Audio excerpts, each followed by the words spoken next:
رسول کریم اما بعد فاعوذ باللہ من الشیطان الرجیم بسم اللہ الرحمن الرحیم۔ تمام تعریفیں اللہ سبحانہ و تعالیٰ کے لیے اور درود و سلام اللہ کے رسول ہم سب کے آقا ہم سب کے مولا تاجدار مدینہ حضور محمد رسول اللہ صلی اللہ علیہ وآلہ وسلم۔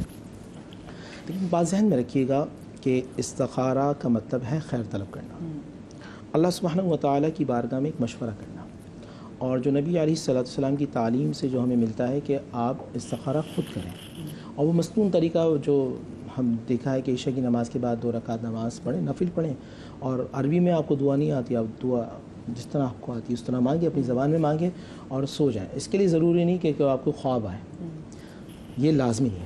اچھا، اس سے ایک اور بات آگے کر دوں کہ استخارہ قطعی نہیں ہے، وہ ظنیات پر ہے، ظنی ہے۔ قطعی وہ ہوتا ہے کہ جو قرآن و حدیث ہو، جو نبی علیہ السلام کے فرامین ہوں، قرآن کی آیات ہوں، یہ قطعی اس کا ماننا واجب ہے۔ استخارہ ظنیات پر ہے، گمان پر ہے۔ اب بہت سارے لوگ کہتے ہیں کہ ہم 7 دن تک دعائیں پڑھتے رہے، ہمیں خواب میں کچھ نظر نہیں آیا۔ خواب آنا نہ آنا بلکہ آپ کا دل کا اطمینان ہونا، جب آپ کو اطمینان قلب ہو جائے وہی استخارہ۔ آپ 2 چیزوں میں سوار ہیں کہ یہ کرنا ہے یا نہیں کرنا، تذبذب میں ہے، کنفیوز ہیں۔ جیسے اللہ سبحانہ و تعالیٰ نے آپ کو ایک کی طرف کر دیا، آپ کا دل اطمینان کی طرف آ گیا، یہی استخارہ ہے۔ اچھا، اب یہ سوال آپ کو بڑا اچھا تھا کہ استخارہ کرنا چاہیے یا استخارہ کروانا چاہیے۔ دیکھیں، ایک بات ذہن میں رکھیے گا، استخارہ جو آپ جسے مثال کے طور پر مجھ سے کہیں، ضامن بھائی سے کہیں، ڈاکٹر صاحب سے کہیں استخارہ کے لیے کہ آپ بھی کوئی آج شخص ہمارے پاس، تو ہم جو استخارہ کر رہے ہیں دراصل جو استخارہ نہیں ہوگا، ایک مشورہ ہوگا، یا ہم اپنے علم کے مطابق اس کو استخارہ تو وہی ہوگا جو میں اپنے لیے خود کروں گا۔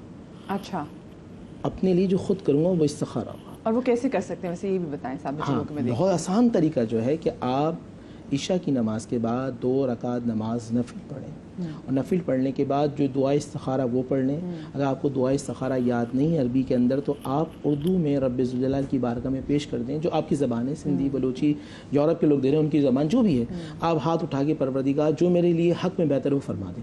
خواب میں اکثر لوگ کہتے ہیں کہ گرین کلر آ جائے تو یہ ہاں میں ہے، سفید آ جائے تو ہاں میں ہے، ریڈ اور بلیک آ جائے تو نہ میں۔ لیکن یہ بھی ضروری نہیں کہ ہمیشہ ہو۔ کچھ لوگ 7 دن تک یا 11 دن تک یا 21 دن تک متواتر وہ پڑھتے ہیں، ان کو کوئی خواب نہیں آتا، مگر ان کا دل ایک کیفیت میں آ جاتا ہے کہ ہاں مجھے یہ کرنا چاہیے، ہاں اگر مجھے یہ کرنا چاہیے تو یہ استخارہ اللہ کی طرف سے آ چکا ہے، یا مجھے نہیں کرنا چاہیے یہ بھی اللہ کی طرف سے دل میں اللہ ہی ڈال دیتا ہے کہ ہاں۔ اچھا، دوسری بات یہ کہ جو بڑا ہے یہاں ایک بڑا سوال یہ ہوگا، جیسے مجھ سے کہیں، ضامن بھائی سے کہیں، ڈاکٹر صاحب سے کہیں، یہ اہل علم سے مشورہ ہے، اور اہل علم سے مشورہ بھی لازمی کرنا ہے۔ صرف اور صرف اپنے استخارے یا اپنے گمان پہ نہیں رہنا چاہیے۔ بہت سارے لوگ خود جو استخارہ کر رہے ہوتے ہیں یا اپنی رائے قائم کر لیتے ہیں، اس کی وجہ سے وہ نقصان میں آ جاتے ہیں۔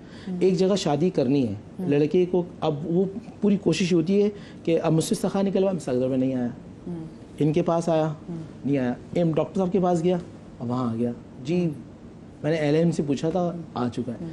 کاروبار کرنا وہ ذہن پہلے سے بنا چکا، بھائی جب کرنا ہے تو پھر اللہ سبحانہ و تعالیٰ کی بارگاہ میں دعا کر کے سٹارٹ کر دیں۔